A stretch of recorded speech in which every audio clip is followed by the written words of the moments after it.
महाभारत खांडव वंदा। कौरव और पांडवों के बीच जब राज्य बंटवारे को लेकर कलह चली तो मामा शकुनी की अनुशंसा पर धृतराष्ट्र ने खांडवप्रस्थ नामक एक जंगल को देकर पांडवों को कुछ समय तक के लिए शांत कर दिया था। इस जंगल में एक महल था जो खंडहर हो चुका था। पांडवों के समक्ष अब उस जंगल को एक नगर बनाने की चुनौती थी। खंडहरनुमा महल के चारों तरफ भयानक जंगल था। यमुना नदी के किनारे एक बीहड़ वन था जिसका नाम खांडव वन था। पहले इस जंगल में एक नगर हुआ करता था, फिर वह नगर नष्ट हो गया और उसके खंडहर ही बचे थे। खंडहरों के आसपास वहां जंगल निर्मित हो गया था। एक दिन वहां श्री कृष्ण अर्जुन और युधिष्ठिर के साथ पहुंचे और वहां यमुना के किनारे बैठकर प्रसन्नता के साथ आनंदोत्सव मना रहे थे। तभी वहां एक ब्राह्मण उपस्थित हुआ।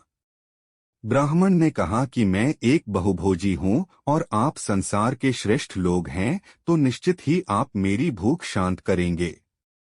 क्या आप मुझे भिक्षा देंगे? तब अर्जुन ने कहा कि आपकी तृप्ति किस प्रकार से होती है? आज्ञा कीजिए, हम उसी प्रकार का भोजन लाते हैं। तब ब्राह्मण ने वचन लेकर कहा कि मैं अग्नि हूं, आप मुझे साधारण अन्न की आवश्यकता नहीं। आप मुझे वही अन्न दीजिए जो मेरे योग्य है। मैं खांडवन को जला डालना चाहता हूं, इसी से मेरी भूख शांत होगी। लेकिन इस वन में तक्षण नाग अपने परिवार के साथ सदा रहता है और इंद्र उसकी रक्षा में तत्पर रहते हैं। जब भी मैं इस वन को जलाने का प्रयास करता हूं तो इंद्र जल की वर्षा कर देते हैं। अग्निदेव के यह वचन सुनकर अर्जुन उन्हें आश्वासन देते हैं कि इस बार इंद्र को इस कार्य को करने से हम रोकेंगे। भगवान श्री कृष्ण और अर्जुन की अनुमति पाकर अग्निदेव वन को जलाने लगते हैं। खांडव वन में अग्नि धधकने लगी और उसकी ऊंची ऊंची लपटें आकाश तक पहुंच गई। यह देखकर देवराज इंद्र का क्रोध भी सातवें आसमान पर चढ़ गया। वे अपने हाथी ऐरावत पर बैठकर वे जल वर्षा करने लगते हैं। अर्जुन और श्री कृष्ण उनकी वर्षों को असफल करने के लिए अपने अपने दिव्यास्त्र चलाते हैं। इंद्र और अर्जुन में भयंकर युद्ध होता है।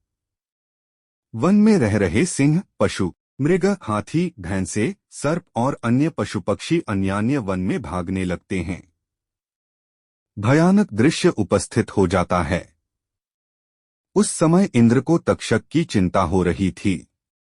लेकिन तभी आकाशवाणी होती है कि हे इंद्र, तुम्हारा मित्र तक्षक कुरुक्षेत्र जाने के कारण इस भयंकर अग्निकांड से बच गया है। तुम अर्जुन और श्री कृष्ण से युद्ध में जीत नहीं सकते हो, तुम शांतचित्त रहो। आकाशवाणी सुनकर देवराज इंद्र क्रोध और ईर्ष्या छोड़कर स्वर्ग लौट गए।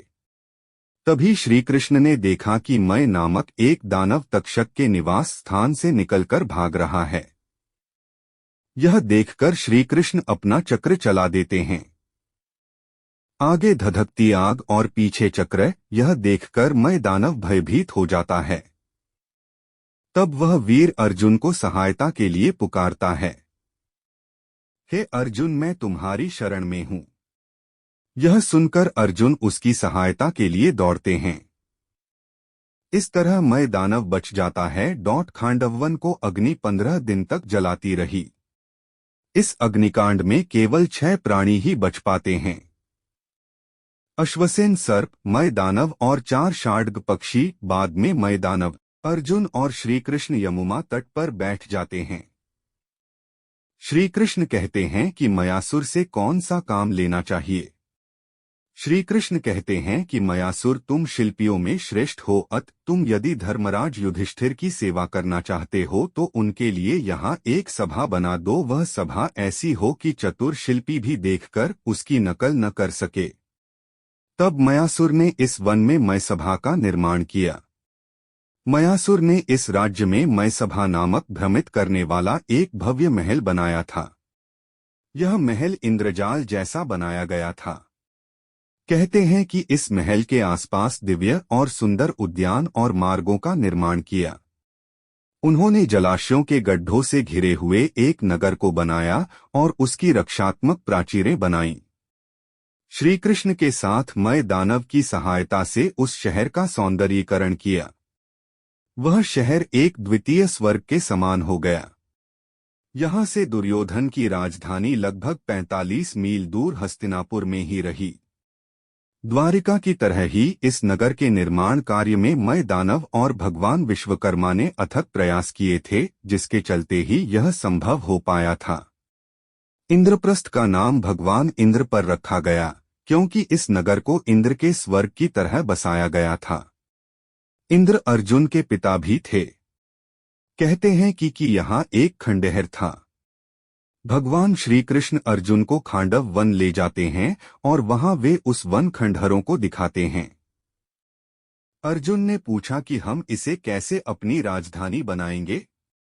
तब मयासुर को इस नगर को बसाने का आदेश देते हैं।